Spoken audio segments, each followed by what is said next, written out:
একটু বামে দিতে সামনে গেল।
ونستعينه ونستغفره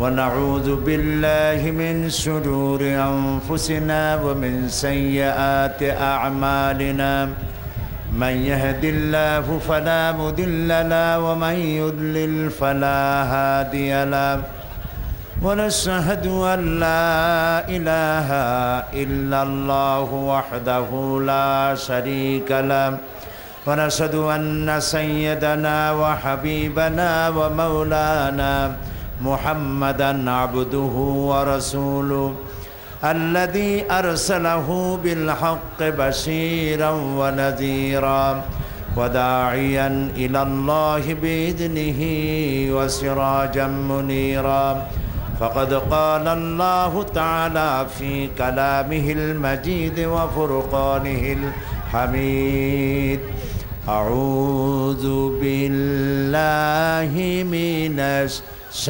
الشيطان الرجيم بسم الله الرحمن الرحيم إن الله وملائكته يصلون على النبي আয় আল্লাহ তাআলা হাজার হাজার মুসলমান নরনারী এই দ্বীপ্রহরের রোদে তোমার কোরআন শোনার জন্য বসেছেন। আল্লাহ তাআলা দয়া করে মেহেরবানি করে আমাদের জিন্দেগীর গুনাহ খাতা মাফ করে দাও। এ মাহফিলের আয়োজন যারা করেছেন আর শোনার জন্য যারা এসেছেন, কিয়ামতের দিন মুসিবতের সময় এ মাহফিল আমাদের সকলের জন্য নাজাতের ওসিলা বানিয়ে দিও আল্লাহ। या रब करम तू अगर करे वो बात दे जुबां को जो दिल पर असर करे। रब्बना तक़ब्बल मिन्ना इन्नका अंतस समीउल अलीम वतुब अलैना इन्नका अंतत तव्वाबुर रहीम। सुब्हान रब्बिका रब्बिल इज्जति अम्मा यसिफून व सलामुन अलल मुरसलीन अल्हम्दुलिल्लाहि रब्बिल आलमीन। जनाब सभापति আজকের দিশারি ইসলামী পাঠাগার কর্তৃক আয়োজিত এই বিশাল সমাবেশের সম্মানিত বিশেষ অতিথি গণপ্রজাতন্ত্রী বাংলাদেশ সরকারের সাবেক প্রতিমন্ত্রী, বিশিষ্ট পার্লামেন্টারিয়ান, বিশিষ্ট আইনজীবী জনাব অ্যাডভোকেট ইবাদুর রহমান সাহেব, মঞ্চে উপবিষ্ট মৌলভীবাজার জামাত ইসলামী বাংলাদেশের মৌলভীবাজার জেলা শাখার সম্মানিত আমির, 4 দলীয় ঐক্য জোটের সম্মানিত জেলা এবং থানা পর্যায়ের নেতৃবৃন্দ, উপস্থিত আমার প্রিয় সম্মানিত ভাইয়েরা, পর্দার আড়ালের মা এবং বোনেরা, আসসালামু আলাইকুম ওয়া রাহমাতুল্লাহ। আমি আপনাদেরকে সালাম দিয়েছি, সালাম দেওয়া সুন্নত আর জবাব দেওয়া আপনারা সবাই ওয়াজিব আদায় করেন। আমি আবার সুন্নত আদায় করি। আসসালামু আলাইকুম ওয়া রাহমাতুল্লাহ। আমরা আল্লাহ তাআলার দরবারে শুকরিয়া আদায় করি যে মহান আল্লাহ তাবারক ওয়া তাআলা আমাদেরকে এই বিশাল জনসমুদ্রে আমাদেরকে শরীক হওয়ার তৌফিক এনায়েত করেছেন। আমরা বলি আলহামদুলিল্লাহ। আপনারা মাহফিলে এসে বেজার না খুশি? অল্প না বেশি? তো বেশি খুশির মতোই তো আলহামদুলিল্লাহ পড়বেন, ঠিক না? যদি মহব্বতের সাথে জোরে সোরে আলহামদুলিল্লাহ পড়েন, রাসূলুল্লাহ বলেছেন তামলাউল মিজান, কিয়ামতের দিন মিজানকে পূর্ণ করে আল্লাহ তাআলা সওয়াব দেবেন। কাজী মহব্বতের সাথে সবাই পড়েন আলহামদুলিল্লাহ। রব্বানা লাকাল হামদ হামদান কাসীরান তাইয়্যিবান মুবারাকান ফীহি ইয়া রাব্বি লাকাল হামদু কামা ইয়ানবাগি লিজালালি ওয়াজহিকা ওয়া আযীমি সুলতানিকা। আমরা আল্লাহ তাআলার শুকরিয়া আদায় করে নিলাম। আবারও বলি আলহামদুলিল্লাহ। আমি একটু জিজ্ঞেস করতে চাই, আপনারা সওয়াব কামাই করতে আসছেন না গুনাহ? সবাই বলেন। কাজী খামোখা কথা বললে কিন্তু গুনাহ হবে। এইখানে মানুষের আল্লাহ খালি মুখ দেন নাই কথা কওয়ার জন্য, চোখ যে মনের কথা বলে, চোখ দিয়েও কথা বলা যায়, ফিঙ্গার ল্যাঙ্গুয়েজ আঙ্গুল দিয়েও কথা বলা যায়। তা আপনারা কথা মুখ দিয়ে বলবেন কেন? এখানে আপনারা যারা দাঁড়ায় আছেন আপনারা নিশ্চয়ই মা বোনদেরকে সম্মান করবেন। আপনাদের এদিকে যে প্যান্ডেলটা, ওই প্যান্ডেলে মা বোনরা ভরা, হাজার হাজার মা বোন আছেন। আপনারা যদি একটু বসেন তাহলে ওনাদের শুনতে দেখতে একটু সুবিধাই হয়। আমি আপনাদেরকে অনুরোধ করব, মা বোনদের প্রতি একটু সম্মান দিন, একটু বসেন, একটু কষ্ট করে বসেন। তারপর আমি দাঁড়াবো, আমিও আপনাদেরকে দেখব, আপনারাও আমাকে দেখবেন। একটু অনুরোধ করছি, মা বোনদের একটু সুযোগ করে দেন, একটু বসেন। এ পাশেও যারা আছেন মেহেরবানি, প্রিয় ভাই সব, আজকে রোদ্রে আপনারা আসছেন, আপনাদেরকে এখানে আনার জন্য দিশারি কি সমাজ কল্যাণ সংসদ পরিষদ, ওরা আপনাদের বাস ভাড়া দিছে বোধ হয়, ট্রাক ভাড়া রিক্সা ভাড়া দেয় না, দুপুরে ভাত খাওয়াবে, যাওয়ার ভাড়া দেবে। তাহলে পেটের খাইয়া নিজের খেয়ে পকেটের পয়সা খরচ করে যে আসছেন, কিসের কারণে বলতে পারেন? কিসের কারণে? জোরে বলেন। কোরআন জানার জন্য, কোরআন বোঝার জন্য। আমি চেষ্টা করব কোরআন থেকে আপনাদেরকে বুঝাবার জন্য। আল্লাহ যেন আমার তৌফিক দেয়, আমরা বলি আমিন। প্রিয় ভাই সব, আজকে যে রোদে বসছেন, এই রোদ কঠিন না হাসরের মাঠে যে রোদ হবে সেইটা কঠিন? তা আমরা দোয়া করি যে আল্লাহ তাআলা তোমার কোরআন শুনতে এসে তোমার বান্দা বান্দিরা বিছানার পরোয়া করে নাই, মাটিতে বসছে, রোদের মধ্যে বসছে, ছায়ার পরোয়া করে নাই। আল্লাহ কিয়ামতের দিন, যেদিন আরশের ছায়া ছাড়া কোনো ছায়া থাকবে না, ওই দিন তোমার আরশের নিচে আমাদের সকলের জায়গা করে দিও।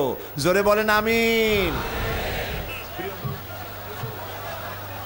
বিসমিল্লাহির রাহমানির রাহিম। ওয়াল আসরি ইন্নাল ইনসানা লাফি খুসর ইল্লাল্লাযীনা আমানু ওয়া আমিলুস সালিহাতি ওয়া তাওয়াসাউ বিল হাক্কি ওয়া তাওয়াসাউ বিস সাবর। সাদাকাল্লাহুল আযীম। কোরআনে কারিমে 114টা সূরা আছে, 6666টি আয়াত আছে, 540টি রুকু আছে। আর কোরআনের মধ্যে সর্বকনিষ্ঠ সব থেকে ছোট্ট সূরার নাম সূরায়ে আসর। সূরায়ে আসর যদি আমি ব্যাখ্যা করি, 5 দিন ব্যাখ্যা করেছিলাম চট্টগ্রাম তাফসীরুল কোরআন মাহফিলে। এই 5 দিনে সূরা আসরের তাফসীর শুনে ৩৬ জন খ্রিস্টান হিন্দু জায়গায় মুসলমান হয়ে গিয়েছিল। ইমাম শাফি রহমতুল্লাহ আলাইহির কথা আবারও বলি, তিনি বলেছেন এই সূরা আসরটা যদি কেউ বোঝে আর আমল করে তাহলে আল্লাহর জান্নাতে যাওয়ার জন্য সূরা আসর যথেষ্ট। সুবহানাল্লাহ বলি। প্রিয় ভাই সব, আল্লাহ তাআলা বলছেন ওয়াল আসরি, অর্থাৎ আমি শপথ করি, আমি কসম করি। কিসের কসম করি? সময়ের কসম করি, ইতিহাসের কসম করি, জীবনের কসম করি। নিঃসন্দেহে মানুষের জীবন ব্যর্থ, বিফল। আল্লাহ কসম করতেছেন। তা আল্লাহ যখন কসম করতেছেন বিষয়টা সহজ না কঠিন? কঠিন ব্যাপার। আল্লাহ কসম করতেছেন, তিনি বলছেন আমি জীবনের কসম করি, আমি সময়ের কসম করি, আমি হায়াতের কসম করি। এই চারটা কসম আল্লাহ করলেন। চারটি কসম করে আল্লাহ বলছেন মানুষের জীবন বিফল। আমাদের জীবন, আমাদের হায়াত কিন্তু বাড়ে না। প্রতি মুহূর্তে আমাদের হায়াত কি হচ্ছে বলেন তো? প্রতি মুহূর্তে কমে যাচ্ছে। এই জন্য এক দরবেশ তিনি স্বপ্নে দেখেছিলেন যে তিনি তাকে বাঘে তাড়াচ্ছে। বাঘের তাড়া খাইয়া তিনি গিয়ে উঠলেন এক গাছে। গাছের উপরে ওঠার পর একটি ডাল ধরে ঝুলে পড়েছে। তাকিয়ে দেখে যে বাঘ এসে গাছের গোড়ায় দাঁড়িয়েছে, আর ওই ডালের নিচে বিরাট কুয়া, কুয়ার মধ্যে বড় এক অজগর হা করে আছে। হঠাৎ করে টের পেল যে ডালের গোড়া কিসে যেন কাটতেছে। তাকায় দেখে একটা সাদা ইঁদুর আর একটা কালা ইঁদুর ডালটা কেটে দিচ্ছে। এই স্বপ্ন দেখে তার ঘুম ভেঙে গেল। তিনি ঘুমের থেকে জেগে আল্লাহর এক অলির কাছে গিয়ে জিজ্ঞেস করলেন, হুজুর আমি তো এরকম একটা স্বপ্ন দেখলাম, এই স্বপ্নটা কি? অলিউল্লাহ বললেন, দেখো এই স্বপ্নটা আসলে স্বপ্ন না, এটা বাস্তব। আর এটা তোমার একার না, এটা সারা দুনিয়ার মানুষের। বলে কিরকম? কয় তোমার পিছনে যে বাঘে তাড়াচ্ছিল ওই বাঘটা বাঘ নাও, বাঘ হলো হজরতে মালাকুল মউত আজরাইল। তুমি যে গাছে উঠে ঝুলে পড়েছিলে যে ডালে, ওই ডালটা তোমার হায়াত। আর যে নিচে অজগর হা করে আছে এইটা হলো তোমার কবর। আর যে সাদা ইঁদুর আর কালো ইঁদুর ডাল কাটতে ছিল এটা হলো দিন আর রাত। দিন আর রাত প্রতি মুহূর্তে তোমার হায়াতের রশি কেটে দিতেছে। এরপরে লোকটি মাথায় ঠান্ডা ঠান্ডা অনুভব করলো, তাকিয়ে দেখলো যে উপরে মৌচাক ছিল, তার থেকে মধু পড়তেছে। মধু চাটতে চাটতে ঘুম হয়ে গেল। বললো এই যে তুমি মৌতের ভয় ভুলে গেলা, ডাল কাটা ভয় ভুলে গেলা, বাঘের ভয় ভুলে গেলে, মধু চাটতে চাটতে এই জিনিসটা কি জানো? বলে না জানি না। বলে এইটা হলো তোমার স্ত্রী, এটা তোমার সম্পদ, এটা তোমার ক্ষমতা, এটা তোমার মাল, এটা তোমার জমি জমা ইত্যাদির মহব্বতে তুমি যে মরবা এই জিনিসটা তুমি ভুলে গেছো। এই যে স্বপ্নটা সে লোক দেখলো, সেই লোকের স্বপ্ন আমাদের জীবন এক কিনা বলেন? একই। আমাদের পেছনে আজরাইল ঘুরতেছে আর আমরা মালের পিছনে দৌড়াচ্ছি। আমরা আমাদের হায়াত প্রতি মুহূর্তে কাটতেছে আর আমরা প্রতি মুহূর্তে এগিয়ে যাচ্ছি মৃত্যুর দিকে, আমরা টের পাচ্ছি না। এই জন্য আল্লাহ রাব্বুল আলামিন বলেন ওয়াল আসরি ইন্নাল ইনসানা লাফি খুসর। আল্লাহ তাআলা বলেন মানুষের জীবন ক্ষতিগ্রস্ত, মানুষের জীবন বিফল। চারটি কাজ করলে জীবন হবে সফল। সুবহানাল্লাহ বলেন। কয়টা কাজ করতে হবে? চারটি কাজ। এই চারটি কাজ আপনারা পকেটে করে নিয়ে যাবেন মাহফিল থেকে। আল্লাহ যেন তৌফিক দেয়, জোরে কোন আমিন। আজকে রোদ্রে একটু কষ্ট হলে কি হবে? অনেক কিছু হবে, ক্ষতি হবে। একটু ক্ষুধায় কষ্ট করলে ক্ষতি হবে। আল্লাহ তাআলা এই কথাগুলি শোনার আর বোঝার আমাদেরকে যেন তৌফিক দেন, আমরা বলি আমিন। চারটি কাজ। এক নম্বরের কাজ হলো আল্লাহর প্রতি ঈমান, ঈমান আনতে হবে। 2 নম্বরে নেক কাজ করতে হবে। 3 নম্বরে হকের দাওয়াত দিতে হবে। 4 নম্বরে সবর করতে হবে। এই 4টে কথা আমি আপনাদেরকে বলবো। 1 নম্বর হচ্ছে ঈমান। বলেন 1 নম্বর কি? আমরা সবাই ঈমান আনছি কিনা? ঈমান এনেছি। ঈমানের ভিত্তি কি? লা ইলাহা ইল্লাল্লাহু মুহাম্মাদুর রাসূলুল্লাহ। সবাই পড়েন লা ইলাহা ইল্লাল্লাহু মুহাম্মাদুর রাসূলুল্লাহ। এটি হলো ঈমানের ভিত্তি। আল্লাহ ছাড়া কোনো ইলাহ নাই। হায়াত ও মওতের মালিক নাই। খেতে দেওয়ার মালিক কে? আসতে বলেন কেন? খেতে দেওয়ার মালিক কে?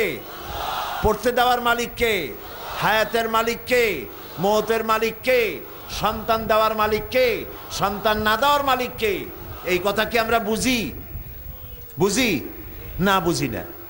বুঝি না বলেই বিবাহ করেছে, 8-10 বছর হয়ে গেছে, বাচ্চা হয় না, চলে গেল কোনো মাজারে, কোনো কবরে গিয়া বলল, বাবা আমার তো ছেলে পেলে হয় না, আমার একটা ছেলে দাও। বলে না মানুষে? জোরে বলেন, বলে না? এটা বলা কি জায়েজ আছে? জায়েজ নাই। কারণ আমি সন্তান চাইবো কার কাছে? চিল্লায় বলেন। হযরতে জাকারিয়া আলাইহিস সালাম সূরা আলে ইমরান এর মধ্যে আল্লাহ রাব্বুল আলামিন বলেন, হযরতে জাকারিয়া সন্তান চেয়েছিলেন আল্লাহর কাছে। আচ্ছা আপনারা বলেন, পীর বুজুর্গ বড় না নবীরা বড়? বলেন সবাই। নবীরা বড়। তো নবীরা সন্তান চাইছে কার কাছে? আমরা চাবো কার কাছে? আল্লাহর কাছে। মানুষেরা তো বোঝে না। সেই জন্য আমি দেখেছি, এই যে বাইজিদ বোস্তামি রহমতুল্লাহ আলাইহির এক কবর আছে চট্টগ্রামে, সেইখানে গিয়ে দেখলাম মানুষেরা, মুসলমানেরা, দাড়িওয়ালা টুপিওয়ালা মুসলমান গিয়া কসমের কদমবুসি করে। ওই যে পুকুর আছে, পুকুরের মধ্যে আছে বড় বড় কসম, কসমগুলোর কদমবুসি করতেছে মুসলমানে। বলেন নাউজুবিল্লাহ। তারপর একটা গাছ দেখলাম, গাছে অনেকগুলো, দূরের থেকে মনে করলাম ফল, কাছে গিয়ে দেখি ফল না, ইট আর পাথর ঝুলাই রাখছে। আমি জিজ্ঞেস করলাম যে ইট পাথর ঝুলানো কেন? তো লোকেরা বললো এটা করছে মেয়ে লোকেরা, যাদের বাচ্চা হয় না, ইট আর পাথর ঝুলাই রাখছে। বললো তাতে লাভ কি? তো বললো যে তাদের ধারণা ইট পাথর ঝুলাই ধুয়ে গেলাম, এটা যেরকম ভার, ওই রকম পেটের মধ্যে ভার হইতে হইতে একদিন বাচ্চা হয়ে যাবে। চিন্তা করছেন? এই কাজ কি মুসলমানের করা উচিত? বলেন আপনারা, করা উচিত? আল্লাহ যে আমাদেরকে, আল্লাহ আজকে যে মুসলমান দুনিয়ায় মার খাচ্ছে, দুনিয়ার মধ্যে সব থেকে বেশি মার খায় কারা? কন্ত দেখি, জোরে বলেন না ভাই। মুসলমান মার খায়। বুশ মারে কাদেরকে আজকে? বুশ কাদেরকে মারতেছে? শ্যারন মারতেছে কাদেরকে? ইহুদিরা মারতেছে কাদেরকে? মুসলমানদেরকে। আমাদেরকে ইহুদিরা মারে, খ্রিস্টানা মারে, মুশরিকে মারে, কাফেরে মারে, সবাই মারে আমরা খাইতেছি। আমরা কি দুনিয়া আসছি মার খাওয়ার জন্য ভাই? কি বলেন? মার খাওয়ার জন্য আসছি? তো আমাদের বিপদ হয় কেন? বিপদ হয় এই জন্য, যেহেতু আমরা মালিক চিনি নাই, আল্লাহরে চিনতে পারি নাই। আল্লাহরে শুধু বলি আল্লাহ একজন আছে, কিন্তু তার শক্তি সহকারে তাকে বিশ্বাস আমরা পরিপূর্ণভাবে করতে পারি নাই। দেখেন এই কোরআনের মধ্যে হযরতে জাকারিয়া আলাইহিস সালাম, আল্লাহ তাআলা বলছেন সন্তান কামনা করছে আল্লাহর কাছে। কার কাছে চাইছে? আল্লাহ রাব্বুল আলামিনের কাছে সন্তান কামনা করলেন। হযরতে জাকারিয়া নামাজের ভিতরে ওহী নাজিল হয়ে গেল। হযরতে জিবরাইল এসে বলেন, হে জাকারিয়া, আল্লাহ তাআলা আপনাকে একটি সন্তান দিবেন, সন্তান হবে পুত্র সন্তান, নাম রেখে দিবেন ইয়াহইয়া, ছেলে হবে। আর নাম রেখে দিলেন কে? আল্লাহ তাআলা। লক্ষ্য করুন, হযরতে জাকারিয়া প্রশ্ন করলেন, আমি কি গল্প শোনাইতেছি না কোরআন শোনাচ্ছি? হযরত জাকারিয়া বললেন, জিবরাইল আমি তো বুড়া মানুষ, আর আমার বউ হলো বুড়ি, আর বউ হলো বন্ধা। বন্ধা বোঝেন তো? যার বাচ্চা হয় না, সিলেটে কি বলে? এই মৌলভীবাজার এলাকায় কি বলে? বাচ্চা হয় না মেয়ে লোকের বন্ধাই বলে বোধ হয়, বন্ধা। আরবিতে বলে আকিম, বাজাও বলে। হ্যাঁ, বাজাও বলে। তো আমার বউ হলো বাজা, বন্ধা, আকিম, বাচ্চা হয় না, বুড়ি, আর আমি হলাম বুড়া। তো এই কেমনে বাচ্চা হবে? আল্লাহ তাআলা জবাব দিলেন। কে জবাব দিলেন? বলেন সবাই। আল্লাহ তাআলা জবাব দিলেন, কাযালিক, আল্লাহ যেমনে চায় তেমনে হবে। সুবহানাল্লাহ বলেন। আল্লাহ যেমনে চায় তেমনে হবে। তো আল্লাহ তাআলা সন্তান দিয়ে দিয়েছেন, দেন নাই? সন্তান দিয়েছেন। আল্লাহ তাআলা মানুষ বানাবেন, সেজন্য বাপ মায়েরও দরকার নাই। ইচ্ছা যদি করেন মানুষ বানাই দিতে পারেন। পারেন কিনা? আরে ভাই কথা কন না কেন? পারেন কিনা? কারে পারছে কন তো? বাপও নাই, মাও নাই, মানুষ বানাইছে কারে? আদম আলাইহিস সালাম রে। তারপরে বাপ নাই, শুধু মা আছে, সন্তান বানাইছেন আল্লাহ তাআলা। তার নাম কি? ঈসা আলাইহিস সালাম। সুবহানাল্লাহ বলেন, বলেন সুবহানাল্লাহ। তো আল্লাহ তাআলা হচ্ছেন ফাআলুল লিমা ইউরিদ, যা খুশি তিনি তাই করতে পারেন। এই জন্য আল্লাহর প্রতি ঈমান আনার অর্থ হলো যে আল্লাহর প্রতি ঈমান আনতে হবে এইভাবে, খেতে দেওয়ার মালিক তিনি, পড়তে দেওয়ার মালিক তিনি, বাঁচাবার মালিক তিনি, হায়াতের মালিক তিনি, মওতের মালিক তিনি। সব কিছু কে করতে পারেন? ফাআলুল লিমা ইউরিদ। কে করতে পারেন? জোরে কন। এক আঙ্গুল আকাশের দিকে উঁচু করে বলেন, কে পারেন? আরো জোরে চিল্লায় বলেন, আবারও একবার বলেন, হাত নামান, বলেন আলহামদুলিল্লাহ। ইমানটাকে সাফ করতে হবে। আমার ভালো আমার মন্দ, খাইরিহি ওয়া শাররিহি মিনাল্লাহি তাআলা, আমার ভালো মন্দ কে করতে পারে? আল্লাহ রাব্বুল আলামিন। এই কথাগুলিকে বোঝাবার জন্য বিশ্বনবী মুহাম্মদুর রাসূলুল্লাহ, সবাই বলেন সাল্লাল্লাহু আলাইহি সাল্লাম, তারে আল্লাহ পাঠায় দিয়েছিলেন। তিনি দুনিয়ার মানুষের কাছে এসে বলেছিলেন, ইয়া আইয়ুহান নাস কুলু লা ইলাহা ইল্লাল্লাহ তুফলিহু। হে মানব সকল, যদি বাঁচতে চাও, যদি মুক্তি পেতে চাও, তাহলে তোমরা পড়েন আমার সাথে লা ইলাহা ইল্লাল্লাহু মুহাম্মাদুর রাসূলুল্লাহ। যদি বাঁচতে চাও, মুক্তি পেতে চাও, তাহলে পড়ো লা ইলাহা ইল্লাল্লাহ। কোনো ইলাহা নাই, আইনদাতা নাই, বিধানদাতা নাই, শাসনকর্তা নাই আল্লাহ ছাড়া। কে ছাড়া বলেন? আল্লাহ ছাড়া, তিনি ছাড়া কেউ নাই। এই কথা তিনি বললেন।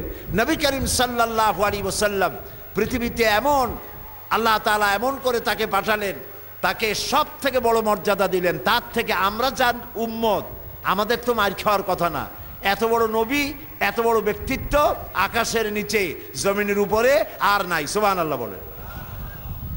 এই কোরআন শরীফে আল্লাহ সব নবীদের নাম ধরে ধরে ডেকেছেন, কিন্তু আমরা যার উম্মত সেই নবীর নাম আল্লাহ কোরআন শরীফে কোথায় নাম ধরে ডাকেন নাই। এখানে ইয়া আদম, ইয়া ইব্রাহিম, ইয়া ঈসা, ইয়া মুসা এইভাবে নাম ধরে ডেকেছেন, কিন্তু ইয়া মুহাম্মদ আল্লাহ বলেন নাই। সুবহানাল্লাহ বলবেন না? বরং আল্লাহ তাআলা বলেছেন, আল্লাহ তাআলা বলেন, তোমরা যেমন পরস্পরকে নাম ধরে ডাকাডাকি করো, এইভাবে আমার নবীকে নাম ধরে ডাকবা না। আল্লাহ নিষেধ করেছেন, ইয়া মুহাম্মদ বলে ডাকা যাবে না। রসুলের নাম যখনই শুনবো তখন আমরা কি বলবো বলে? সাল্লাল্লাহু আলাইহি ওয়াসাল্লাম। আল্লাহ রসুল বলেছেন যে আমার উপরে যে একবার দরুদ শরীফ পড়বে, আল্লাহ তাকে 10টি রহমত সঙ্গে সঙ্গে তার আমল নামায় নাজিল করে দিবেন। সুবহানাল্লাহ, 10টি রহমত দিবেন। আল্লাহর নবী, তাকে আল্লাহ তাআলা বিশ্ব নবী বানালেন, এত মর্যাদা দিলেন। নবীজি যদি কোনো ব্যাপারে যদি হা বলেন, হালাল হয়ে যায় উম্মতের জন্যে, যদি না বলেন হারাম হয়ে যায়। যদি আঙ্গুল উঁচু করেন, চাঁদ 2 টুকরা হয়ে যায়। যদি পা উঁচু করেন, আল্লাহর আরশে চলে যান। সুবহানাল্লাহ, কত বড় মর্যাদা আল্লাহ তাকে দিয়েছেন। লেজিসলেটিভ পাওয়ার দিয়েছেন, তার মুখের কথা আইন। হা বললে হালাল, না বললে হারাম। সুবহানাল্লাহ বলতে ইচ্ছে করে না? কেমন নবীর উম্মত হলাম, কেমন নবীর উম্মত। বুশ তো আমাদের মারার কথা না, আর যে বুশ আমাদের মারতেছে, ও আমারে মারবে কেমনে? যদি মুসলমান থাকতাম সে আমাকে মারতে পারতো না। এক সময় তো এমন ছিল, মাত্র 313 জন মুসলমান বদরে হাজারো কাফেরদের বিরুদ্ধে লড়াই করে জিতলো। মাত্র কিছু সংখ্যক মুসলমান হযরত ওমরের নেতৃত্বে অর্ধেকটা পৃথিবী মুসলমানদের পায়ের তলে আসলো। আর আজকে পৃথিবীতে 150 কোটি মুসলমান, 150 কোটি মুসলমান পৃথিবীতে বসবাস করছে, কিন্তু দাম নাই। দাম আছে মুসলমানদের? বলেন না দাম আছে? কবি বলতেছেন, शेर की सर पे बिल्ली खेल रही, कैसा है मुसलमान का बदनसीब। शेर की सर पे बिल्ली खेल रही, कैसा है मुसलमान का बदनसीब। शहादत की तमन्ना भूल गई, तस्बीह के दानों में जन्नत ढूंढ रही। शेर की सर पे बिल्ली खेल रही, সিংহের মাথার উপরে বিড়াল লাফায়। এটা কি স্বাভাবিক কথা বলেন আপনারা? সিংহ বাঘের মাথার উপরে বিড়াল লাফালাফি করে, এটা কি স্বাভাবিক? মোটেই স্বাভাবিক না। মুসলমান কা कैसा है মুসলমান কা বদনসিব। মুসলমানদের কি পোড়া কপাল, বাঘের মাথার উপরে সিংহ লাফায়, মুসলমানদের মাথায় বুশেরা লাফায়। এটা কি স্বাভাবিক কথা? শাহাদাত কি তামান্না ভুল গই, শাহাদাতের আকাঙ্ক্ষা ভুলে গেছে মুসলমানেরা। তসবিহ কে দানু মে জান্নাত ঢুঁড় রহি, তারা তসবির দানার মধ্যে জান্নাত তালাশ করতেছে। কিন্তু তসবির দানার মধ্যে তো জান্নাত ছিল না। জান্নাত ছিল কোথায়? রাসূলুল্লাহ বলছেন, আল জান্নাতু তাহাতা জিলালিস সায়ুব, জান্নাত হচ্ছে তরবারির ছায়াতলে। হযরত শাহজালাল রহমতুল্লাহ আলাইহি এসেছিলেন সিলেটে, হাতে কি ছিল কন্ত দেখি? হাতে একটা গজাল মাছ ছিল। কি ছিল চিল্লা এখন? আছে না সে তরবারিটা? এখনো আছে না? খালি গজাল মাছ দেখতে যায়েন না, দেখেন ওই যে মুতাল্লির বাড়িতে ওই তরবারিটা আজও আছে, যেই ভালো হইতে হবে। আমাদের কপাল পুড়ছে, আমাদের কপাল কি হয়ে গেছে? পুড়ে গেছে। এই পোড়া কপাল কি জোড়া লাগাইতে চান আপনারা? কারা কারা চান পোড়া কপাল জোড়া লাগাইতে? দেখি হাত তুলে রাখেন, হাত তুলে রাখেন, আল্লাহ দেখুক, হাত নামান। বাস বাস বাস, ওই বাবা বাস বাস বাস বাস বাস, আলহামদুলিল্লাহ। আমি বুঝলাম, আরে বাবা থামেন থামেন, আমরা বুঝছি যে আমরা পোড়া কপাল জোড়া লাগাইতে চাই। এখন জোড়া লাগাবেন কি দিয়া? সুপার গ্লু দিয়া? কি দিয়া লাগাবেন? এই পোড়া কপাল জোড়া লাগাবার এইটা জিনিস, বলেন তো নাম কি? এইটা দিয়া জোড়া লাগানো ছাড়া কোনো পথ নাই। বর্তমান পৃথিবীতে সব মুশরিক, খুব ভালো করে শোনেন, মুশরিক, কাফের, নাস্তিক, মোরতাদ, ইহুদি, নাসারা গোষ্ঠী শুদ্ধা এক হয়ে গেছে, আর আমরা একদিকে। এখন আল্লাহর রহমত যে পাবো, আমার পক্ষে কেউ নাই। আমাদের পক্ষে কেউ আছে? এই যে বুশ বেটা ইরাকে খাইয়া শেষ করলো। ইরাকের বললো কি যে ওখানে নাকি পারমাণবিক অস্ত্র আছে, বলছিল না? পারমাণবিক অস্ত্র তালাশ করতে গেল। হ্যান্স ব্লিক্স বললো যে এখানে অস্ত্র নাই। পরে একটা ধমক দিয়া করলো অস্ত্র নাই কেন, থাকতে হবে। তারপরে একটা স্বাধীন দেশ ভাঙ্গে সুরিয়া মাইরে টেরিয়া শেষ করে দিল। এরপরে অস্ত্র কোথাও পাইল না। তারপরে কয়েক মাস পর পাইল সাদ্দামেরে পাইয়া ওর মুখের মধ্যে টর্চ মারে দেখছে যে ওখানেও পারমাণবিক অস্ত্র আছে কিনা কি। তারপর মাথার চুল উকুন তালাশ করে, যেমন মেয়ে লোকেরা, ওইভাবে মাথার চুলগুলো তালাশ করছে পারমাণবিক অস্ত্র পাওয়া যায় কিনা। পাইছে অস্ত্র? পাইছে? পায় নাই। কিন্তু আমার দুঃখ, এই ইরাকের আশেপাশে কত মুসলমান দেশ আছে না, একটা পুরুষ মানুষ নাই যে বলতে পারে বেটা বুশের বাচ্চা বুশ, তুমি তো একটা স্বাধীন দেশ ধ্বংস করছো অস্ত্রের তালাশ করতে গিয়া, পাইলা না তো কিছুই, আল্লাহর রাস্তে মাফ করো, এখন তুমি বাগো, তোমার দেশে তুমি যাও, আমাদের আর জ্বালাইও না। এই কথাটা বলার মতো হিম্মতলা একটা লোক নাই। কাজে আমাদের মার তো আমাদের খাইতেই হবে। ওনারে মারবে একজন, আমি ওনার ভাই, আমি বলতেছি আমার উঠানে দাঁড়ায় মারো, আমি জায়গা করে দিচ্ছি। আল্লাহর রহমত পাবো কেন? আল্লাহর রহমত পাওয়ার আমরা অযোগ্য হয়ে গেছি। সেই জন্য আমার বক্তব্য হচ্ছে, জীবনকে বাজি রেখে ইমানকে মজবুত করতে হবে। আর আল্লাহর উপর ইমান যদি মজবুত না হয়, আল্লাহর সাহায্য পাওয়া যাবে না। আমার মধ্যে আর একজন হিন্দু খ্রিস্টানের মধ্যে পার্থক্য থাকতে হবে নাকি থাকতে হবে না? আপনারা বলেন। একজন হিন্দু যা খায় আমি তা খাইতে পারি? আমি যা খাই সেটা হিন্দু খায় না। আমি যা বলতে পারি হিন্দু তা বলে না, হিন্দু যা বলে আমি তা বলতে পারি না। আমাদের দুইয়ের মধ্যে পার্থক্য আছে, আছে না? হিন্দুর সাথে আছে, খ্রিস্টানের সাথে আছে, বৌদ্ধের সাথে আছে, আমাদের মধ্যে পার্থক্য আছে। এই পার্থক্য ইমানের পার্থক্য। এমনি হিন্দু, খ্রিস্টান, বৌদ্ধ, তার গা যদি কাটা হয় রক্ত বেরোবে লাল, আমার আপনার গা কাটলে রক্ত বেরোবে সাদা, নাকি? কি হবে? মানুষ হিসেবে আমরা সমান, কিন্তু বিশ্বাসের ভিত্তিতে গালভ অফ ডিফারেন্স, আকাশ আর জমিনের পার্থক্য। ওরা 33 কোটিতে বিশ্বাস করে, আমরা একে বিশ্বাস করি। সুবহানাল্লাহ বলবেন না? তার জন্য যেটা হালাল, আমার জন্য সেটা হারাম। সেই জন্য এই পার্থক্য হলো ইমানের পার্থক্য। এমনি মানুষ হিসাবে আমরা সবাই সমান, আলহামদুলিল্লাহ বলে। তা আমরা সবাই সমান, কিন্তু সেই সমানও আজ বিভ্রান্তি ছড়ানো হচ্ছে, সে কথা পরে আসি। বলতেছিলাম যে আমরা হচ্ছে এমন এক নবীর উম্মত যে তিনি এমন শক্তিশালী ছিলেন, তার দোয়া আল্লাহ তাআলা কবুল করেন। মুখ দিয়ে বলা লাগে না, মনে মনে দোয়া করলেও আল্লাহ কবুল করে, সুবহানাল্লাহ বলেন। প্রিয় ভাই সব, নবীজি মক্কা থেকে মদিনা শরীফ চলে গিয়েছিলেন, নামাজ পড়তেছিলেন বাইতুল মুকাদ্দাসের দিকে ফিরে, কিন্তু মন বলতেছিল যদি আল্লাহ তাআলা আমাকে মক্কার দিকে ফিরে নামাজ পড়তে বলতেন তাহলে বড্ড খুশি হতাম। এজন্য তিনি হাত তোলেন না, এজন্য তিনি মুখ দিয়েও বলেন না, মনে মনে চিন্তা করেন জিবরাইল যদি আসতো। একদিন তিনি জোহরের নামাজ পড়ছেন, 2 রাকাত পড়া হয়ে গেছে, তাশাহুদ পড়তেছিলেন, এমন সময় জিবরাইল নাজিল হয়ে গেল। আল্লাহ তাআলা ওহী নাজিল করলেন, কাদ নারা তাকান্নুবা ওয়াজহিকা ফিস সামা। নবী হে, আমি লক্ষ্য করেছি আপনি বারবার আমার আকাশের দিকে তাকাচ্ছেন। আপনার মনের ইচ্ছা আপনি কাবার দিকে মক্কার দিকে ফিরে নামাজ পড়বেন, আপনার এরাদা পুরা হয়ে গেছে। নামাজের বাকি অংশ মক্কার দিকে ফিরে আদায় করুন। সুবহানাল্লাহ। দেখছেন অবস্থা? মুখ দিয়া বলা লাগে না, মনে এরাদা করতে দেরি, দোয়া কবুল হতে দেরি নাই।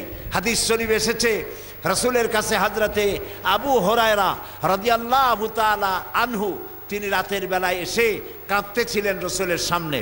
রাসূল প্রশ্ন করলেন, আবু হুরায়রা এত রাতে তুমি কাঁদো কেন? তিনি বললেন, আমার মা আমাকে মেরেছে। তো মা তোমাকে মারলো কেন? তুমি কি কোনো বেয়াদবি করছো? না, বেয়াদবি করি নাই। তো মারলো কেন? হযরত আবু হুরায়রা বলেন, ইয়া রাসূলুল্লাহ, আপনার দরবার থেকে ফিরতে বাড়িতে দেরি হয়েছিল। আমার মা আমাকে জিজ্ঞেস করলো, এত রাত কোথায় ছিলি? আমি আপনার নাম বললাম। আমার মা কাফের, মুশরিকা, মুসলমান হয় নাই। আপনার নাম শুনে আমার মায়ের গায়ে আগুন জ্বলে গেল। আমার মা আমাকে মারা শুরু করে দিল আর বলল, হয় আমার বাড়ি ছাড়বি, আর না হয় মুহাম্মদ সাল্লাল্লাহু আলাইহি সাল্লামের বাড়ি ছাড়বি। আমি বললাম, মা, তোমার হাতে যত শক্তি আছে সব শক্তি দিয়া তুমি আমারে পিটাও, মারো, আমি তোমার বাড়ি ছাড়তে পারি, কিন্তু আল্লাহর নবী মুহাম্মদুর রাসূলুল্লাহর কদম মোবারক ছাড়তে পারি না। আমার মা আমাকে গলায় ধাক্কা দিয়ে বের করে দিল। রাসূলুল্লাহ বললেন, তোমার মা তোমারে মারছে, তাই তুমি আমার কাছে নালিশ করছো? কয় যে, নালিশ না হুজুর। কি? হযরত আবু হুরায়রা বললেন, হুজুর, আমি জানি আল্লাহ রসুল যদি আল্লাহর কাছে হাত উঠায় আল্লাহ দোয়া কবুল করেন। আপনি শুধু একটু দোয়া করেন আল্লাহ যেন আমার মায়ের হেদায়েত করে দেয়। নবীজি হাত তুললেন। নবীজি বললেন, আল্লাহুম্মা ইহদি উম্মা আবি হুরায়রা, আয় আল্লাহ আবু হুরায়রার মাকে তুমি হেদায়েত নসিব করো। এই দোয়া তিনি করতেছিলেন। হযরতে আবু হুরায়রা রাসূলকে দোয়া করতে দেখে দৌড় দিলেন। দৌড়াতে দৌড়াতে তিনি যাচ্ছেন, পিছন থেকে কয়েকজন সাহাবী তার জামা টেনে ধরেছেন, বলে, দৌড়াও কেন? হযরত আবু হুরায়রা বলেন, আমার জামা ছেড়ে দাও, আমাকে দৌড়াতে দাও, আমি দৌড়াইয়া বাড়ি যেয়ে দেখতে চাই। আমি আগে দৌড়াইয়া বাড়ি গেলাম না, আমি দৌড়াইয়া যাওয়ার আগে রাসূলুল্লাহর দোয়া আমার বাড়ি গেছে সেটা আমি দেখতে চাই। হযরত আবু হুরায়রা ঘরের কাছে গিয়ে দরজায় গিয়ে নক করেছেন। ভিতর থেকে আওয়াজ এলো, কে? তিনি বললেন, মা, আমি তোমার ছেলে কলিজার টুকরা আবু হুরায়রা ফিরে এসেছি। মা বললেন, বাবু, আব্বু, অপেক্ষা করো, আমি তোমার জন্য দরজা খুলতেছি। হযরত আবু হুরায়রা বলেন, আমার মায়ের গলার আওয়াজের ভিতরে কুফরি আর শিরকিয়াতের কর্কশতা পেলাম না। মায়ের গলার আওয়াজ শুনে আমার কাছে মনে হলো আমি বাড়ি আসার অনেক আগে আল্লাহর নবীর দোয়া আল্লাহর আরশে পৌঁছে গেছে। মা চলে এলেন। বুড়ি মা, তার মাথার চুলগুলি সাদা, গোসল করে এসেছেন, মাথা থেকে পানি টপ টপ করে পড়তেছে। মা আমারে বলল, বাবা, আমি তোমাকে মারার পর খুব দুশ্চিন্তায় পড়েছিলাম, কেন মারলাম আমার এই ছেলেটারে? আহারে, মারলাম কেন? সে তো কোনো খারাপ জায়গায় যায় নাই। মুহাম্মদ সাল্লাল্লাহু আলাইহি ওয়াসাল্লামের মতো ভালো মানুষ তো জীবনে নামও শুনি নাই, তার কাছে গেছে, মারলাম কেন? আমি খুব ভুল করছি, আমি গোসল করেছি, তুমি আমাকে নিয়ে চলো রাসূলুল্লাহর দরবারে। হযরত আবু হুরায়রা বলেন, মাকে নিয়ে আল্লাহর নবীর দরবারে চলে গেলাম। নবীজিকে দেখে বুড়ি মা আমার পড়লেন, লা ইলাহা ইল্লাল্লাহু মুহাম্মাদুর রাসূলুল্লাহ। নবী করিম সাল্লাল্লাহু আলাইহি সাল্লাম যুদ্ধ করে ইসলাম প্রচার করেন নাই, ইমানের দাওয়াত দিয়ে ইসলাম প্রচার করেছেন। এই যে ওহদ, বদর, খন্দক যত যুদ্ধ হয়েছে সব ছিল ডিফেন্সিভ, আক্রান্ত হয়েছে, প্রতিরোধ করেছেন। গায়ে পড়ে কারোর সাথে তিনি যুদ্ধ করেন নাই। সুবহানাল্লাহ বলেন। গায়ে পড়ে যুদ্ধ করেন নাই। সুতরাং নবী করিম সাল্লাল্লাহু আলাইহি সাল্লাম এই ইমানের দাওয়াত দিয়া ইল্লাল্লাযিনা আমানু ওয়া আমিলুস সালিহাত, ইমানের দাওয়াত দিলেন, আমলে সালের দাওয়াত দিলেন, হকের দাওয়াত দিলেন, মার খায় সবর এখতিয়ার করলেন। এরপর একটা রাষ্ট্র কায়েম হয়ে গেল। রাসূলুল্লাহ মক্কা থেকে মদিনায় আসলেন, রাষ্ট্র কায়েম করলেন। এবার রাসূলুল্লাহ প্রেসিডেন্ট হলেন। সুবহানাল্লাহ বলেন। আমাদের বাংলাদেশের পরিধি হলো ৫৬,০০০ বর্গ মাইল, আর রাসূলুল্লাহ যে দেশের প্রেসিডেন্ট ছিলেন এই দেশটা হলো ১২.৫ লক্ষ বর্গ মাইল। এই বিশাল দেশের রাষ্ট্রপতি রাসূলুল্লাহ। এখন তিনি সংবিধান দিলেন কোরআন দিয়া। কি দিয়ে সংবিধান দিলেন বলে? এটার নাম কনস্টিটিউশন, এটা সংবিধান।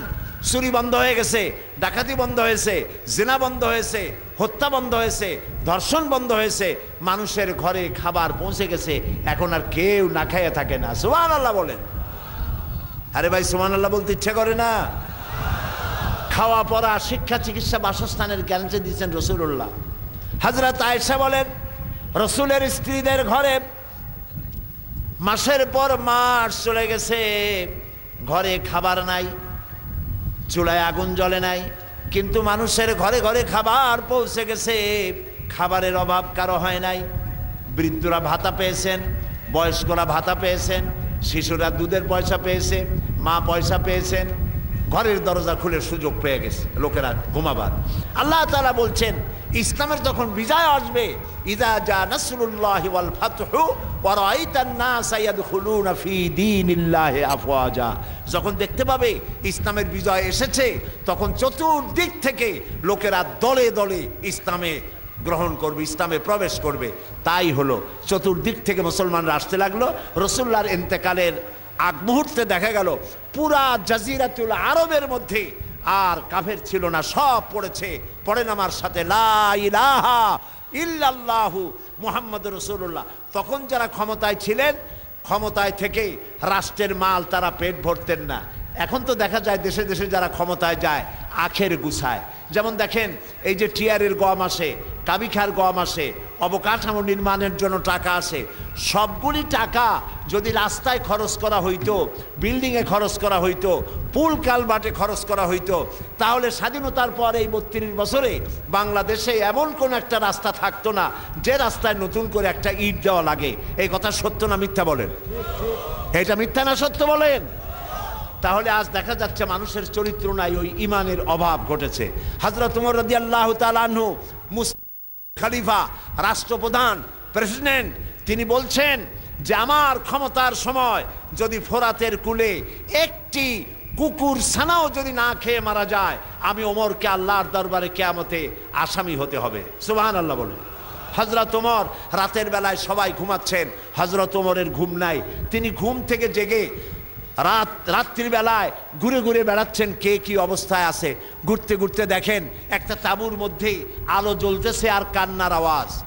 আস্তে করে কাছে গেছেন, যে দেখেন একটা মেয়ে লোক কি জন্য রান্না করতেছে আর বাচ্চাগুলি পাশে বসে কান্দে। তিনি ভিতরে ঢুকে বললেন, আচ্ছা মহিলা, তুমি এত রাত করে রান্না করতেছো কেন? এই বাচ্চাগুলি ক্ষুধায় কাঁদতেছে, যদি তুমি সন্ধ্যা রাত্রে রাঁধতে তাহলে তার অসুবিধা হতো না।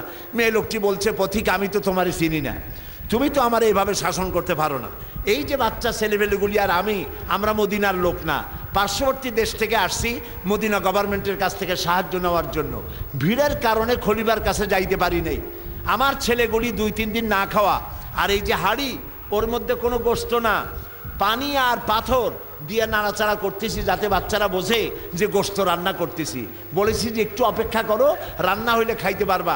কিন্তু বাচ্চাগুলি এত ক্ষুধার্ত, কোনো রকমেই তারা আমার কথা শুনতে চাচ্ছে না, কাঁদতেছে। হযরত ওমর বলেন, এটা শুনে আমার মনে হলো যে আমার পায়ের তলা থেকে মাটি খসে যাচ্ছে। হযরত ওমর বললেন, মা তুমি একটু অপেক্ষা করো, দেখি আমি তোমার কোনো উপকার করতে পারি কিনা। হযরত ওমর দৌড় দিলেন। ইতিহাস বলছি, গল্প না। হযরত ওমর বাড়িতে চলে গেলেন।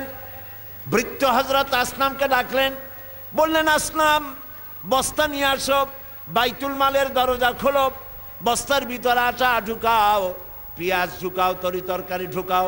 ঢুকাবার পরে বললেন, বস্তাবন্দি করে দাও। বস্তা বান্ধা হলো। হযরত ওমর বলেন, আসলাম রে, এবার এই বস্তাটা আমার মাথার উপরে উঠায়া দাও। হযরত আসলাম বলছেন, আমিরুল মুমিনিন, এই বস্তা বহন করার জন্য আমি খাদেম তো উপস্থিত আছি।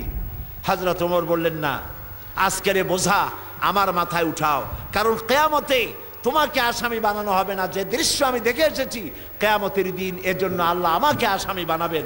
আমার বোঝা আমার মাথায় উঠাও। আটার বস্তা মাথায় নিয়ে হযরত ওমর দৌড়তে লাগলেন। অর্ধেকটা পৃথিবীর প্রেসিডেন্ট হযরত ওমর আটার বস্তা মাথায় নিয়ে দৌড়াচ্ছেন। তাঁবুর কাছে গিয়ে বস্তা ফালালেন। বস্তা খুলে আটা বের করে বললেন, মা রুটি বানাও। নিজে তরকারি কুটলেন, রান্না হয়ে গেল। তিনি বললেন, বাচ্চাদের আমি খাওয়াই, তুমি তোমার মতো খাও। 2 বাচ্চা 2 উরুতে নিয়ে হযরত ওমর বাচ্চাদেরকে রুটি খাওয়াচ্ছেন। মহিলাটি লক্ষ্য করে দেখলেন হযরত ওমর রাদিয়াল্লাহু তাআলা আনহু বাচ্চাদের খাওয়াচ্ছেন আর তার চোখ দিয়ে পানি পড়তেছে, দাড়ি ভিজে ভিজে পড়ছে। মহিলা বললেন, পথিক, তুমি যে কে আমি তো তোমারে চিনি না, তবে আমার মনে হয় এই দেশের বাদশাহ ওমর না হইয়া তোমার মতো মানুষ যদি বাদশাহ হইতো তাহলে আমাদের কপাল বোধে আরো ভালো হইতো। হযরত ওমর এই রাতের বেলায় মহিলার কাছে নিজের পরিচয় দিয়ে বাহাবা নিতে চাইলেন না। তিনি বললেন, মা, আগামীকাল তুমি খলিফার দরবারে যাবে, সেখানে তুমি আমাকে দেখতে পাবে, আমি সেখানে তোমাকে বেশি কিছু দিতে চেষ্টা করব। মহিলা পরের দিন হাঁটতে হাঁটতে চলে গেছে খলিফার দরবারে, যায় দেখে চেয়ারের উপরে যিনি বসা, রাতে যিনি আটার বস্তা মাথায় করে নিয়া রান্না করে বাচ্চাদের কোলে করে খাওয়াইছেন তিনিই তো খলিফা। মেয়ে লোকটি থরথর করে কাঁপতেছিল, কাছে গিয়ে বলছে, আমিরুল মোমিনিন, আমি তো ভুল করেছি, আপনাকে কষ্ট দিছি, আল্লাহর রাস্তায় আমারে মাফ করে দেন। হযরত ওমর দাঁড়ায় গেলেন, বললেন, বুড়ি বললেন, মা, আমার কাছে মাপ চাইও না, উল্টা বরং আমারে মাফ করো তুমি, কারণ তুমি বলার আগে আমি খোঁজ নিয়ে তোমার কাছে খাবার যে সময় মতো পৌঁছতে পারিনি, এই জন্য কিয়ামতের দিন তুমি আমাকে আল্লাহর দরবারে আসামি বানায়ো না। সুবহানাল্লাহ। এই ছিল ইসলামী রাষ্ট্র। সেই ইসলামী রাষ্ট্র কায়েম করে রাসূলুল্লাহ বিদায় হয়ে গিয়েছিলেন। চুরি, ডাকাতি, জেনা, ব্যভিচার, হত্যা, ধর্ষণ সব বন্ধ হয়ে গিয়ে সুন্দর এক পৃথিবী তৈরি করেছিলেন। সেই সমাজ, সেই ধরনের একটি সমাজ আমরা বাংলাদেশে কায়েম করতে পারি না, পারি না? বলেন, বলেন, পারি কি না? এরকম একটি সমাজ কায়েম হোক বাংলাদেশে, যা কোরআন দিয়ে চলবে। বাংলাদেশে যে সংবিধান অ্যামেন্ডমেন্ট হচ্ছে সমানে, 13টা হয়ে গেছে, 14টা হবে আর কদিন পরে, আর মাত্র কদিন পরেই 14দশ সংশোধনী আসবে। এইভাবে সংশোধন হতে থাকবে, কিন্তু কোরআন শরীফের কোনো সংশোধন করা, বলেন, লাগবে নাকি? লাগবে না। সুতরাং কোরআনের আইন দিয়ে দেশ পরিচালিত করার জন্য আমরা কি প্রস্তুত আছি? জোরে বলেন, আছি? কোরআনের আইন দিয়ে যদি দেশ আমরা পরিচালিত করতে চাই, তাহলে আমাদের সকলকে আল্লাহর উপরে ঈমানকে মজবুত করতে হবে, আমলে সালেহ করতে হবে, নেক কাজ করতে হবে, হকের দাওয়াত দিতে হবে, প্রত্যেকের কাছে হকের দাওয়াত দিতে হবে, নামাজের কথা বলতে হবে। আজ আমার দেশের লোকেরা ওয়াজ শোনে ঠিকই, কিন্তু নামাজ পড়ে না যারা, তাদের সংখ্যাই বেশি। কথা ঠিক কিনা বলেন? কথা ঠিক কিনা? 5 ওয়াক্ত নামাজ যদি কেউ ছেড়ে দেয়, নামাজ যে পড়ে না, তার তো ঈমান নষ্ট হয়ে গেল। রাসূলুল্লাহ বলেছেন, লা দীনা লিমান লা সালাতা লাহু, যার কাছে নামাজ নাই তার কাছে দিন নাই, ঈমান নাই, চরিত্র নাই। রাসূলুল্লাহ বলেছেন, মান তারাকা সালাতান মুতাআম্মিদান ফাকাদ কাফারা, ইচ্ছে করে যে নামাজ ছেড়ে দেবে সে কাফের হয়ে যাবে। বলেন নাউজুবিল্লাহ, জোরে বলেন নাউজুবিল্লাহ। কিয়ামতের দিন সর্বপ্রথম প্রশ্ন হবে নামাজের, নামাজ পড়েছো কিনা। নামাজ কবুল, সব নেক আমল কবুল। নামাজ কবুল হবে না, কোনোটাই কবুল হবে না। 5 ওয়াক্ত নামাজ জীবনে আর ছাড়বো না, এই ওয়াদা কি আমরা করতে পারি? পারবো ওয়াদা করতে? 2 হাত উঁচু করেন সবাই, সকলে 2 হাত উঁচু করুন, বলুন, ইয়া আল্লাহ, তোমার পবিত্র নামে কসম করি, ওয়াদা করি, শপথ করি, যতদিন পর্যন্ত মালাকুল মউত আমার মাথার কাছে না আসতেছে, ততদিন পর্যন্ত ফরজ নামাজ, ফরজ রোজা আর ছেড়ে দেব না, আর ছেড়ে দেব না, আর ছেড়ে দেব না। এবার জোরে বলেন, ইয়া আল্লাহ, আমার মৃত্যু পর্যন্ত আজকের এই ওয়াদা আমাকে পালন করার তৌফিক দাও। আমিন, আমিন, ইয়া রাব্বাল আলামিন। হাত নামান। প্রিয় ভাই সব, জোহরে রক্ত হয়েছে, আমি জোহরের আগে আপনাদের নিয়ে একটু মোনাজাত করতে চাই। আর সেই মোনাজাতের জন্য আমি আপনাদেরকে বসার জন্য অনুরোধ করি। বাংলাদেশের জন্য দোয়া করব, ইরাকের জন্য দোয়া করব, আমাদের মা বাপের জন্য দোয়া করব, গোটা সিলেটবাসীদের জন্য দোয়া করব। আমি বসতে বলছি, অনুরোধ করছি, এতক্ষণ বলি নাই, এখন দোয়ার জন্য আমি একটু বসতে অনুরোধ করি। সব দাঁড়ানো ভাইরা, মোনাজাত দরকার নাই, লোক আছে নাকি? বলেন, এমন লোকও আছে নাকি যে মোনাজাত দরকার নাই? আমি আপনাদেরকে বসতে বলছি, দয়া করে বসেন। রাস্তায় যারা বসে আছেন, গাছের ছায়ায়, রাস্তায় যারা বসে আছেন, দাঁড়িয়ে আছেন, আমি যদি তাদেরকে বলি যে মেহেরবানি করে আমাদের সাথে মিশে বসেন, একসাথে আল্লাহর কাছে হাত উঠাই, তাহলে আপনারা কি রাগ করবেন? যদি রাগ না করেন, যদি আমাদের প্রতি আপনাদের মহব্বত থাকে, তাহলে রাস্তায় যারা আছেন আমি তাদেরকে দাওয়াত দিচ্ছি, আমাদের সাথে এসে মিশে বসেন, আমরা একসাথে আল্লাহর কাছে হাত উঠাই, একসাথে আল্লাহর কাছে হাত উঠাইয়া আমাদের মরা মা বাপের জন্য দোয়া করি, আমাদের ছেলেমেয়েরা যারা পরীক্ষা দিচ্ছে তাদের জন্য দোয়া করি, বাংলাদেশের জন্য দোয়া করি, ইরাকের জন্য দোয়া করি। আমি আপনাদেরকে দাওয়াত দিচ্ছি, যারা রাস্তায় দাঁড়ায় আছেন, যারা রাস্তায় বসে আছেন, মেহেরবানি করে আমাদের সাথে মিশে বসুন। আল্লাহ তাআলা আপনাদেরকে আসার আর বসার তৌফিক দান করুন। কেউ দাঁড়িয়ে থাকবেন না ভাই, আর দাঁড়ানো যাবে না।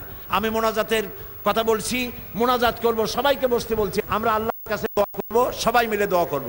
ভাইরা একটু তাড়াতাড়ি আসেন, দূরে দূরে যারা আছেন আমাদের কাছে এসে বসেন, আর একটু জোরে সোরে জিকির করেন, লা ইলাহা ইল্লাল্লাহ, লা ইলাহা।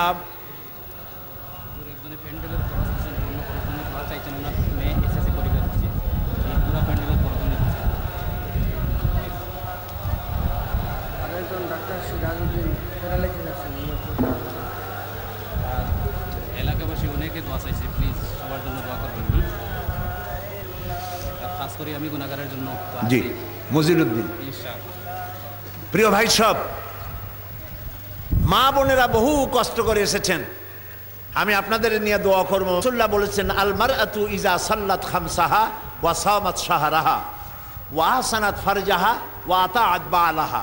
রাসূলুল্লাহ বলেছেন মেয়ে লোকেরা 4টি কাজ করবে। বলেন কয়টা কাজ? 4টি কাজ। মা বোনেরা শোনেন, একটা হলো আপনি 5 ওয়াক্ত নামাজ সঠিকভাবে আদায় করবেন, রমজান মোবারকের রোজা রাখবেন, আপনার সতীত্বের হেফাজত করবেন, স্বামীর আনুগত্য করে চলবেন। এই 4টি কাজ যে নারী করবে, আল্লাহ তাআলা, রসুল বলেছেন, কিয়ামতের দিন আল্লাহর জান্নাতের যেই দরজা দিয়া খুশি সেই দরজা দিয়া ওই মেয়ে লোকটা বেহেশতে চলে যাবে। সুবহানাল্লাহ। এই কাজগুলি আপনারা করবেন, সন্তানদেরকে দ্বীনের উপরে রাখবেন। প্রিয় ভাই সব, বর্তমান সময় কাদিয়ানি একটা মহা সমস্যা আমাদের জন্য। কাদিয়ানিরা একটা মহা সমস্যা। কাদিয়ানিরা কি বলেন তো? কাফের। কাদিয়ানিরা কি? কাফের। বাংলাদেশের বাইরে পৃথিবীর 40টি মুসলিম দেশ তাদেরকে রাষ্ট্রীয়ভাবে কাফের ঘোষণা করেছে। আমাদের দেশেও কাফের ঘোষণার জন্য আলেম ওলামারা মিছিল মিটিং করতেছে, কিন্তু কোনো সরকার এতে কান দেয় নাই যে ওরা কাফের, এটা রাষ্ট্রীয়ভাবে ঘোষণা দিতে হবে। বর্তমান জোট সরকার তারা এই কাদিয়ানিদের বইপত্র ছাপানো, বিক্রি করা নিষিদ্ধ ঘোষণা করে এই আন্দোলনের অর্ধেক দাবি পুরো করিয়া বাংলাদেশের 14 কোটি মুসলমানদের কলিজায় ঠান্ডা করে দিয়েছে, আমাদেরকে শান্ত করেছে। এজন্য সরকারকে আমরা অভিনন্দন জানাই। আলহামদুলিল্লাহ বলেন, সবাই বলেন আলহামদুলিল্লাহ। প্রিয় ভাই সব, আমরা এতে পুরা খুশি হই নাই। পুরা খুশি হব সেই দিন যেদিন রাষ্ট্রীয়ভাবে তাদেরকে নন মুসলিম বলা হবে। তবে বিরোধী দলীয় নেত্রী এই সরকার যেটাকে তাদের বইপত্র ছাপানো নিষেধ করেছে, এইটার প্রতিবাদ করেছে, তিনি এইটার পক্ষ সমর্থন করেছেন, অর্থাৎ কাদিয়ানিদের পক্ষ অবলম্বন করেছেন। বিরোধী দলীয় নেত্রী কাদিয়ানিদের পক্ষ অবলম্বন করে বাংলাদেশের 14 কোটি মুসলমানের কলিজায় আঘাত এনেছেন। ঠিক কিনা বলেন? আল্লাহ তারে হেদায়েত করুক, আমরা বলি আমিন। আল্লাহ তারে হেদায়েত করুক, আমরা বলি আমিন। প্রিয় ভাই সব, সেই জন্য কাদিয়ানিরা কি এবং কত ক্ষতিকর তা বোঝার জন্য আমি 22শে জানুয়ারি বক্তব্য রেখেছিলাম পল্টনে কাদিয়ানিদের উপরে। আমার বক্তৃতাই একটা বই হয়ে গেছে। কাদিয়ানিরা কেন কাফের, কাদিয়ানিরা কেন মুসলমান নয়, এইটা আমাদের লোকেরা, মুসলমানেরা অনেকেই জানে না। অনেক এমপি মন্ত্রীরা আমাকে বলেছে যে 20, 22, 70, 72টা ফেরকা নিয়ে যদি ইসলাম চলতে পারে তাহলে একটা কাদিয়ানি নিয়ে চলতে অসুবিধা কি? কাদিয়ানি যে কাফের এটা তারা জানে না। সেই জন্য আমার বক্তৃতাটা একটা পুরো বই হয়েছে, কাদিয়ানিরা কেন মুসলমান নয়। এই বইটি নিয়ে তাকওয়া পাবলিকেশনস ঢাকা থেকে এসেছে তারা, ওইখানে আপনারা এই বইটা পাবেন। এই বইটি আপনারা ওখান থেকে সংগ্রহ করবেন। এবং পোড়া কপাল জোড়া লাগাবার কথা আপনারা বলছিলেন যে আমরা জোড়া লাগাবো, সেই জন্য কোরআনের শাসন দরকার এবং ইসলামী আন্দোলনের শরীক হওয়া দরকার। লোকেরা আমাকে প্রশ্ন করে যে আপনি পীর মুরিদি করলেন না কেন, তাহলে তো আমরা মুরিদ হইতাম।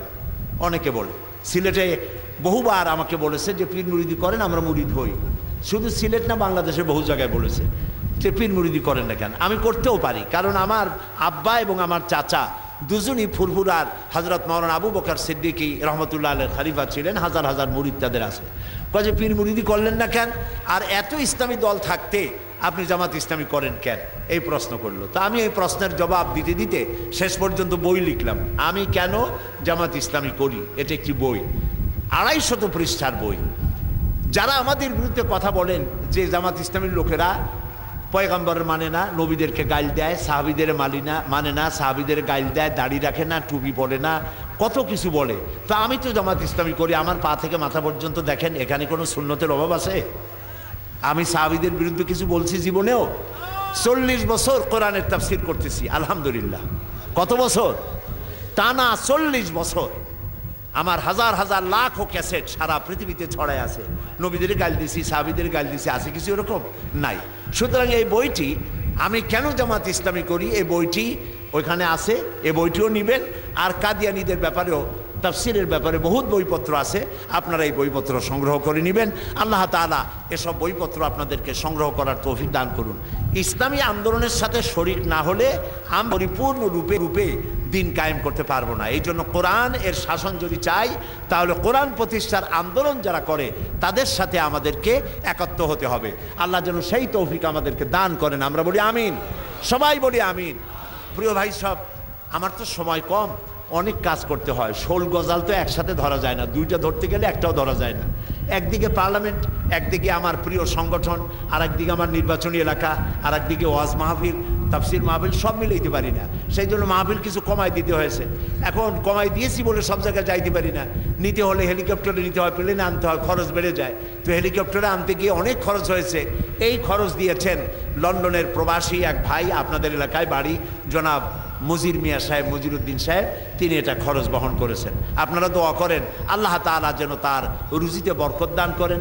তিনি প্রবাসে ইসলামিক ফোরাম ইউরোপের কর্মী, তিনি, তাকে আল্লাহ নেতা বানান এবং তাই কাজ করার তৌফিক আল্লাহ দান করুন। আমরা বলি আমিন।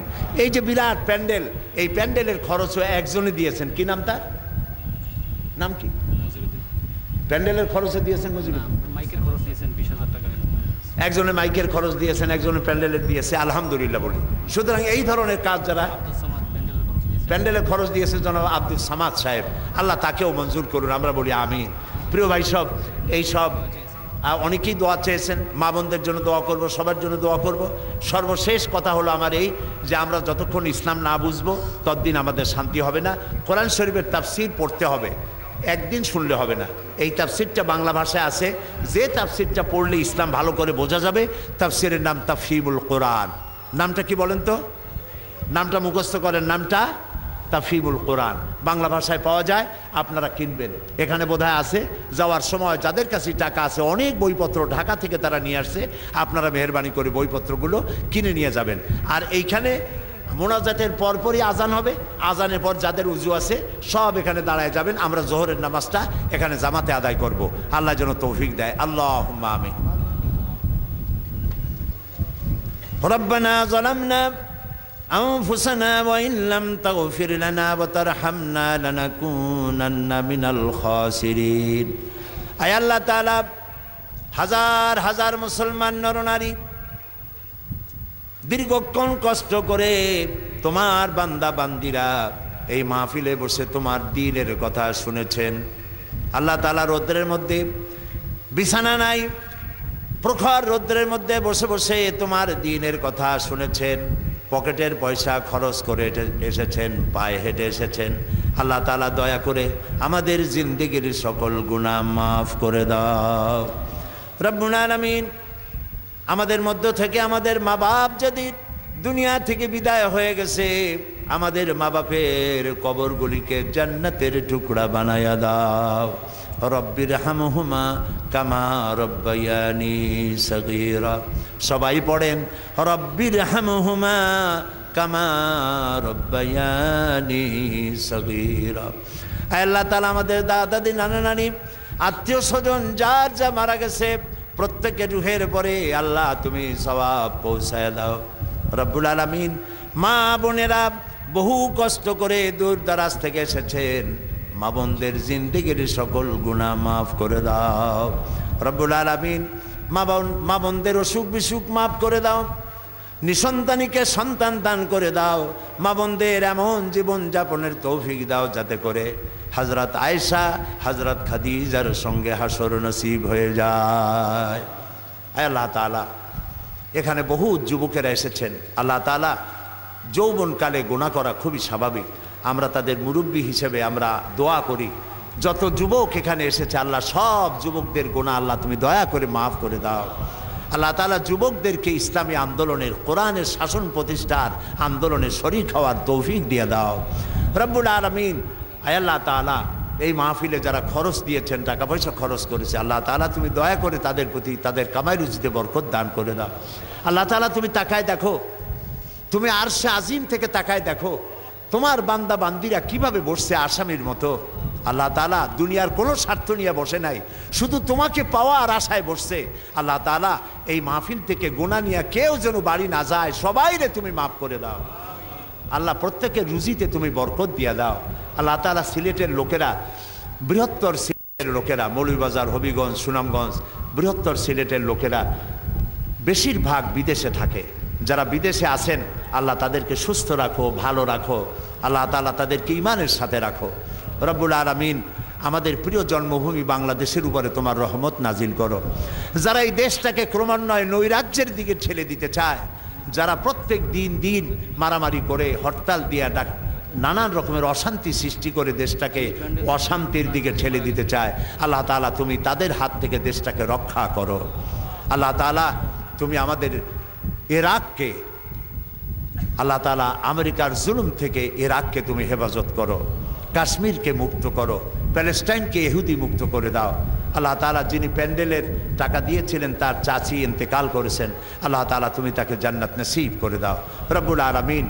এই মাহফিলে আমরা যারা হাত তুলেছি, আমি জানি না কার মনে কি দুঃখ আছে, ব্যথা আছে, সকলের দুঃখ ব্যথা আল্লাহ তুমি দূর করে দাও। কয়েক সেকেন্ড আমি আপনাদের জন্য ছেড়ে দিলাম। মাথা নিচু করে চক্ষু বন্ধ করে বসেন, মাথা নিচু করুন, চক্ষু বন্ধ করুন এবং যার যার মনের কথা আল্লাহরে বলেন, দোয়া কবুল হবে ইনশাআল্লাহ।